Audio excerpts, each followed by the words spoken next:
Have you ever wondered what the words God loves the most? All through life, we speak countless words, some in anger, some in joy, some just out of habit.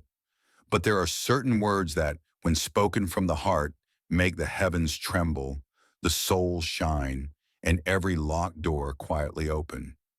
Centuries ago, Ibn Arabi uncovered their secret.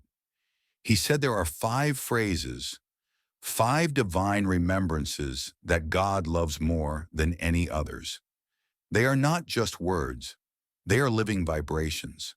When they rise from your heart, they can change the rhythm of your entire being. Maybe there are doors in your life that feel closed right now. Maybe something you want never seems to work out. Maybe peace keeps slipping away, no matter how hard you try.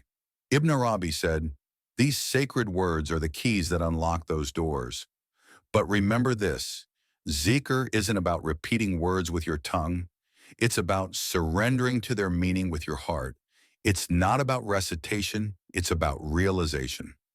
So today we'll explore the 5 remembrances that, according to Ibn Arabi, God loves most. And at the end, I'll share a secret he revealed, a truth about what happens when remembrance comes not from the lips, but from the soul. Maybe by the end of this, a new door will open inside you. Ibn Arabi said, the essence of zikr is not repetition, it's connection. The first of these divine phrases is Subhan Allah. When a person says Subhan Allah, they are really saying, my Lord, you are free from all imperfection. You are beyond everything my limited mind can imagine. Ibn Arabi wrote that this phrase removes a veil from the heart, because most of the time we can find God within the limits of our own thinking. We project human ideas onto the divine. But when you say Subhan Allah, you remember He is unlike anything you can conceive. His power, His knowledge, His mercy, they have no boundary. Look up at the night sky for a moment. Billions of stars, endless galaxies, and we are just a dot within it. When you whisper Subhanallah, it's like saying, my mind cannot contain this infinity, but your knowledge embraces all. Ibn Arabi said something beautiful. When Subhanallah settles in your heart, humility is born, because in seeing God's greatness, you recognize your smallness. And in that humility, doors open, because God loves a heart that bows, not a heart that boasts. Think about how often we say, I did this, I achieved that, yet even the breath we speak with is a gift from Him. Subhanallah tears away that veil of self and turns the heart back toward its true owner. According to Ibn Arabi, this remembrance doesn't just purify you, it touches everything around you. The light it awakens in your heart quietly radiates outward. People who come near you might feel a calm they can't explain, because as you say, Subhanallah, your soul begins to shine. A small word, but one that carries the universe inside it. Ibn Arabi said, through this single phrase, a person realizes both their own weakness and God's infinite strength. And that realization unlocks everything. The second phrase is Alhamdulillah. Most people take it as a simple expression of gratitude. But Ibn Arabi said Alhamdulillah means much more. It's not just thanking God with your tongue, it's thanking Him with your entire being. Hamd, he said, is when your heart accepts, your mind submits, and your soul bows. When you take a bite of bread and say Alhamdulillah, think of where that bread came from. A grain of wheat buried in the earth, nourished by sun, rain, and time. Every crumb is a story of divine order. Ibn Arabi said, Alhamdulillah is not just gratitude for the gift, it's gratitude for the giver and for the perfect harmony behind the gift. Look around you. Your eyes see, your ears hear, your heart beats, you wake to light, you feel love, you breathe air. We take it all for granted, but each one is a miracle. When you whisper Alhamdulillah, you're really saying, my Lord, I deserve nothing, yet you gave me everything. And there's another secret. Gratitude isn't only for abundance, It's also for hardship, because even hardship hides mercy. Ibn Arabi said, "To say Alhamdulillah in difficulty is to trust that there's hidden good behind what you can't see. That trust softens the heart. It turns heaviness into surrender. Alhamdulillah feeds the soul because a grateful heart is never empty. The one who can't thank, no matter how much they own, remains poor. But the one who says Alhamdulillah, even with little, carries the wealth of peace." Imagine two people. One constantly counts what's missing. More money, a better job, a bigger house. The other looks at a cup of water, a breath of air, a friend's smile and says, Alhamdulillah. Which one do you think is truly rich? The one who learns to say Alhamdulillah for breath, for health, for even the smallest blessing. That person lives in constant peace because they see God's mercy in everything. That's why Alhamdulillah is another key that opens hidden doors. God says in the Quran, "If you are grateful, I will give you more."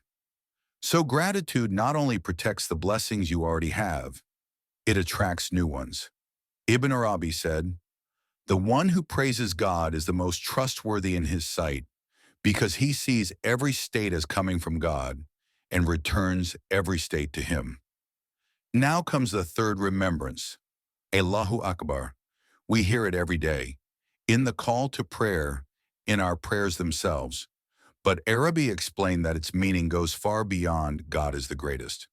Allahu Akbar means God is greater than anything I can imagine, greater than your thoughts, your fears, even your soul's limits.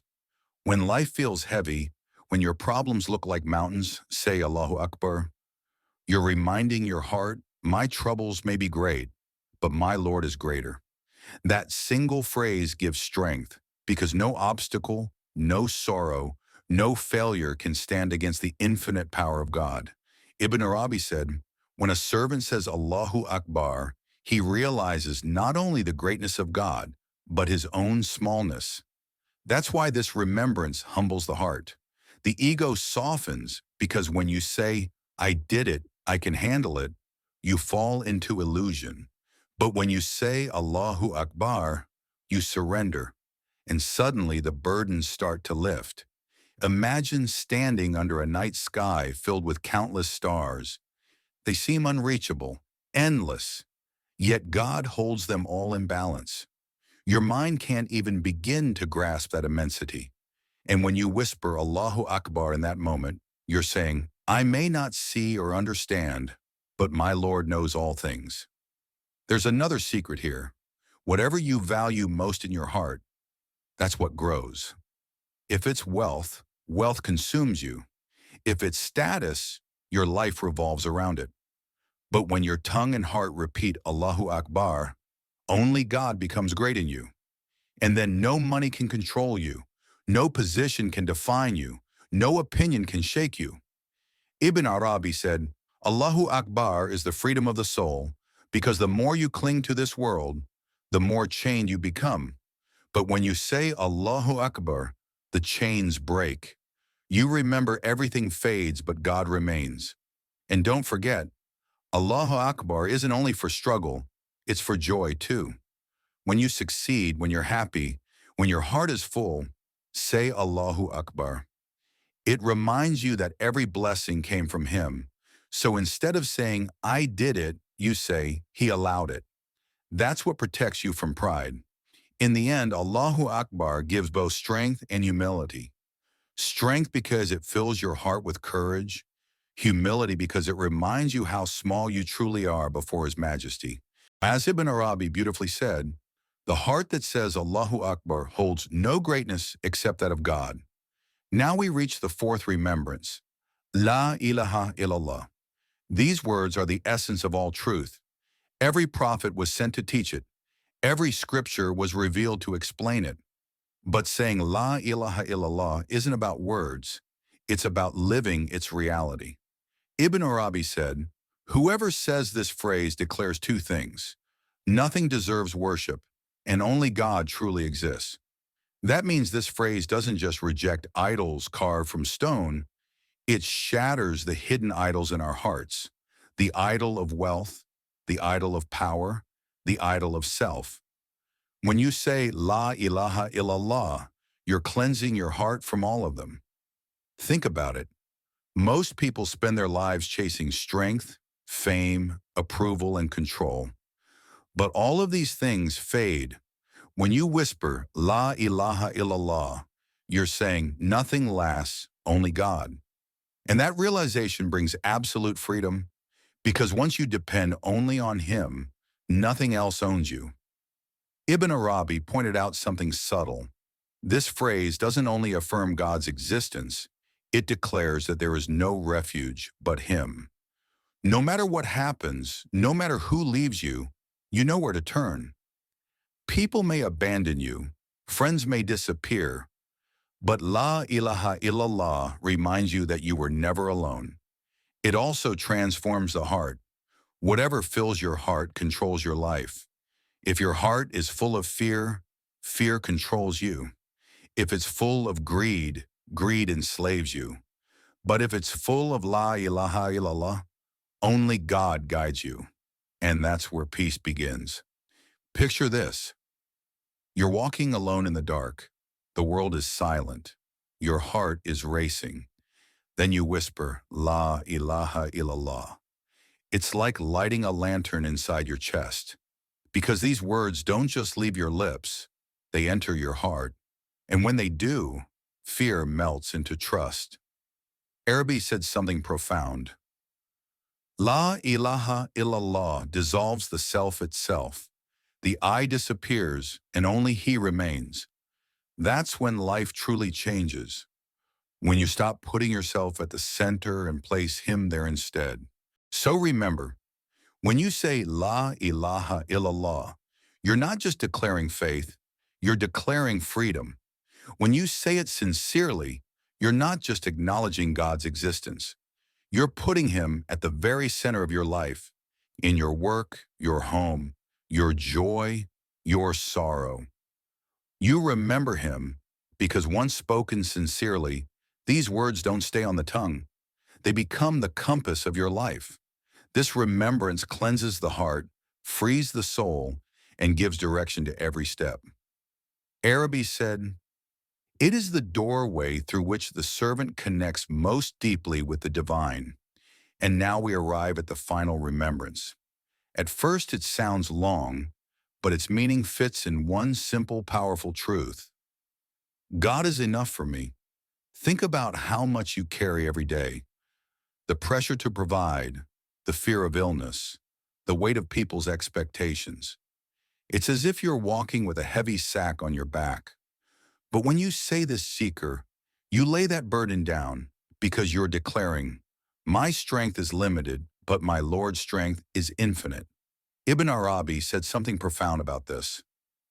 When the servant truly believes that God is enough, both this world and the next become light upon him.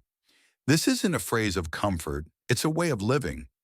When you say it, you open the door to divine help, because surrender is the magnet of mercy. Imagine being trapped with no way out. You've tried everything, nothing works. Then in the silence of your heart, you whisper, Hasbi Allah wa ni'mal wakil. And suddenly the air shifts, the heart softens, a calm descends, and from a direction you never expected, relief arrives. That's the unseen power of these words, because God's capability begins where your imagination ends. And when you look closely, all 5 of these remembrances share one secret purpose: to anchor the heart to God. Ibn Arabi said, Zikr is the rope between the servant and his Lord. The tighter you hold it, the steadier your life becomes. And now, as promised, here's the heart of it all. Zikr must be lived, not just spoken. If it stays on the tongue, it's only sound. But if it moves into the heart, it becomes transformation. Because God never forgets the one who remembers Him.